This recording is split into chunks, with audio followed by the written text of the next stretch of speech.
Hello, everybody. This is Geopolitics.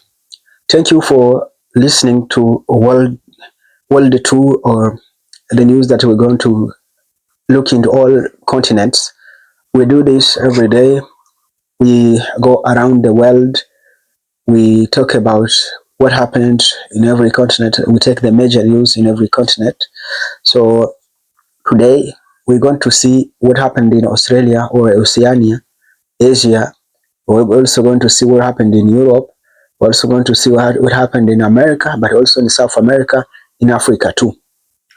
In America, we're going to talk about the shutdown of the government in the USA. In South America, we're going to see the person who won the Nobel Prize, this Venezuelan, uh, the Venezuelan politician, or this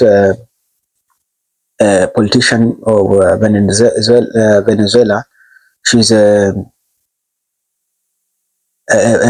woman who lives in the USA who doesn't get along with Maduro. So she won the Nobel Prize. And then we'll go to Morocco, that is Africa. We're going to see the king has made some decisions about the Gen Z protesters who were protesting. But also we go to Europe. We'll see that Russia has struck again Ukraine with massive air attack. Australia, we're going to see the deal that they signed between Australia but also a new Papua New Guinea. And in Asia, we're going to see the situation in Pakistan, where Pakistan is accusing Taliban for hiding or sheltering people who are attacking Islamabad. So we are going to touch on those points, on those key points. Stay tuned as we dive into our today's subject or our today's news. And thank you for your subscription. People have been subscribing and people have been watching.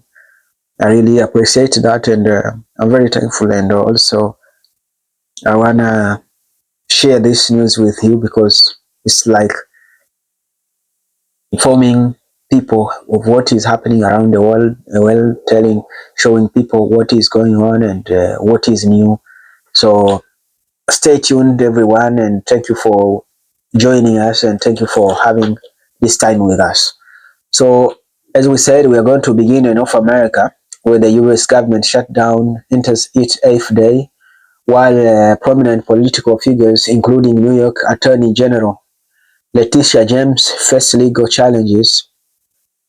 You see, and then we are going to South America, where Venezuelan opposition leader Maria Corina Machado wins the Nobel Peace Prize for her struggle for a democracy, sending a powerful message across the continent.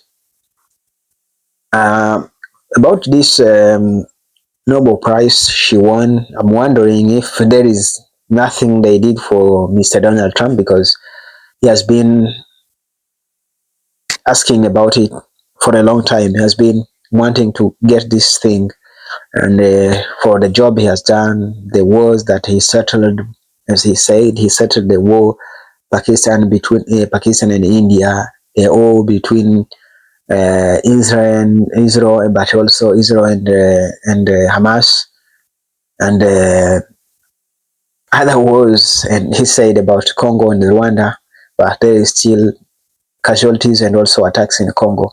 So nothing has happened yet in Congo. There is nothing resolved yet. And he talked also about the Armenia and Azerbaijan, so many things. But he said the only thing he thought was easy to solve was the Ukrainian war, but it became to be the difficult one. So that's what he said.